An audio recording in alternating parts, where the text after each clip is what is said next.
Bonjour à toutes et à tous. TopCapi intègre un moteur de calcul puissant qui permet non seulement de transformer des données brutes en indicateurs de performance, mais aussi de générer automatiquement des rapports.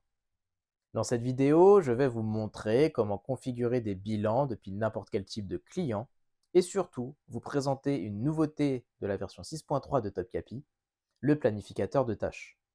Je m'appelle Maxime, ingénieur avant-vente chez Areal, l'éditeur de la solution de supervision TopCapi. Revenons un instant sur le module bilan.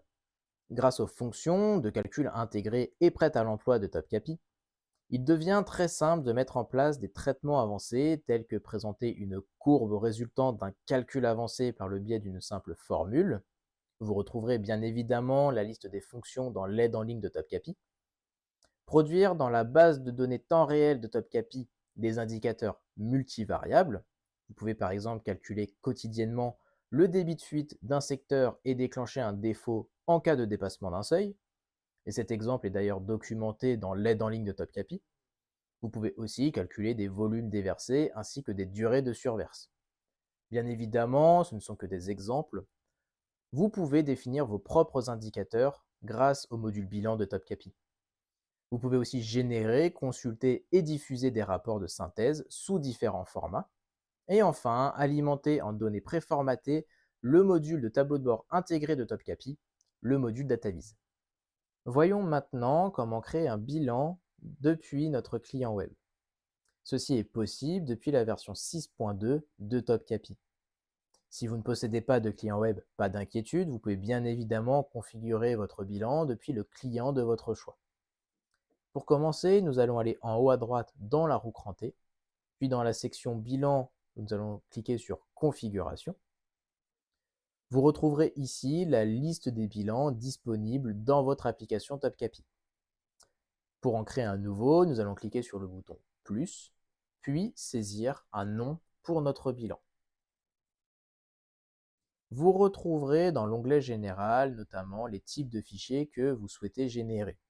Dans notre exemple, nous allons générer des fichiers Excel, mais aussi des fichiers DataVis pour pouvoir créer nos tableaux de bord.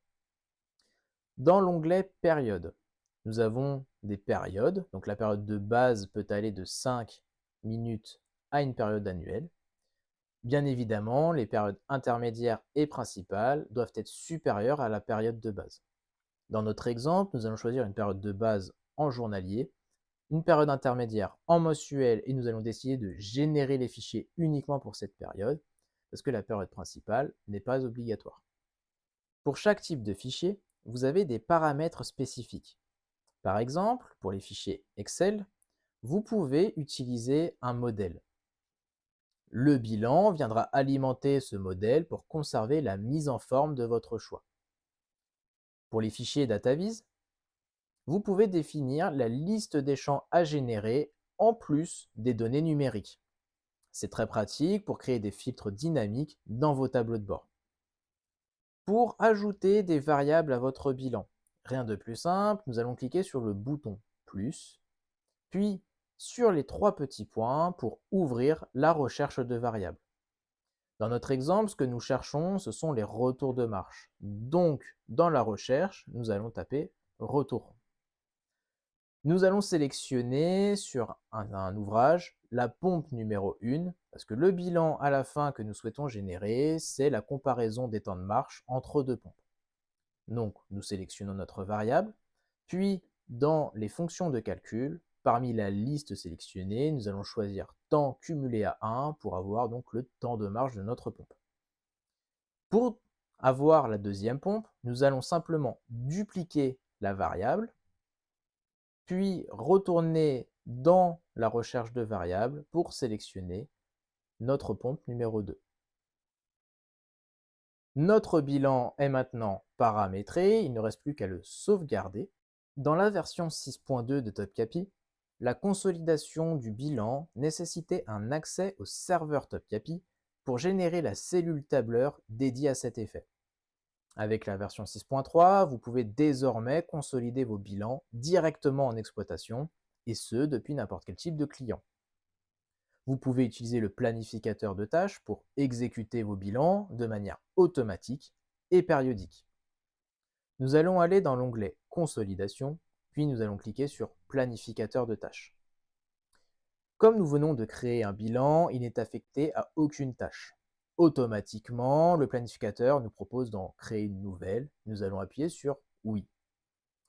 Le planificateur de tâches est divisé en 3 onglets. L'onglet Général, avec le nom de la tâche, donc nous allons saisir le nom que nous souhaitons. Il peut être identique au nom du bilan à exécuter. La permission associée à la tâche et enfin si la tâche est active ou non. Nous avons ensuite l'onglet Action. Ce que nous cherchons à générer, c'est bien une tâche bilan pour le bilan que nous venons de créer. Et enfin, le déclencheur, il peut être périodique. Donc là, dans notre cas, il va se déclencher une fois par jour. Il ne reste plus qu'à l'enregistrer et la tâche est désormais active. Nous venons de voir comment créer et exécuter un bilan directement en exploitation grâce au planificateur de tâches. Mais on peut aller encore plus loin. En couplant le module bilan avec le module DataVis, vous pouvez créer de véritables indicateurs de performance personnalisés depuis tout type de client et en exploitation. Prenons un exemple concret avec le DataVis Post-relevage présent dans notre application de démonstration. Nous avons ici le temps de marche de la pompe 1 avec le temps de marche de la pompe 2. Ce sont des données calculées par notre module bilan. Nous avons décidé de créer un indicateur de performance qui est le ratio du temps de marche entre la pompe 1 et la pompe 2. Dans un schéma idéal sur un poste de relevage, ce ratio doit être proche de 1, ce qui voudrait dire que les deux pompes fonctionnent autant de temps l'une que l'autre. Nous avons ici créé un widget en exploitant cet indicateur. Nous représentons les 3 sites avec l'indicateur le plus élevé, donc les 3 sites avec un dysfonctionnement. La création de ces indicateurs de performance facilitera votre prise de décision. Si vous avez des questions ou que vous souhaitez en savoir plus, vous trouverez un lien vers notre site internet dans la description. Pour plus de vidéos sur TopCapi, nous vous invitons à vous abonner à la chaîne. Nous nous retrouvons très bientôt pour un nouvel épisode, cette fois consacré à l'interfaçage des IoT industriels avec TopCapi.